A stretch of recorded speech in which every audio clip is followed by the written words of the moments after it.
So hello guys, so ito naman oh, yung Samsung Galaxy A56 5G. So maganda rin siya oh.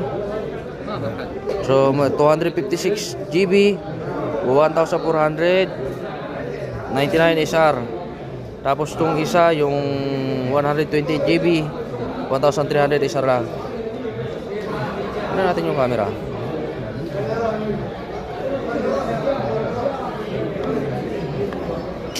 Yan, tinitignan ko yung camera niya. Anoin natin yan, oh. Mano din siya, maganda rin yung camera niya. So sa mga gustong bumili ng Samsung, dito na lang, oh, mura na lang yan, oh. Bawas, laki ng bawas. Sana kung may pera lang sana ako, bibiling ko na to eh.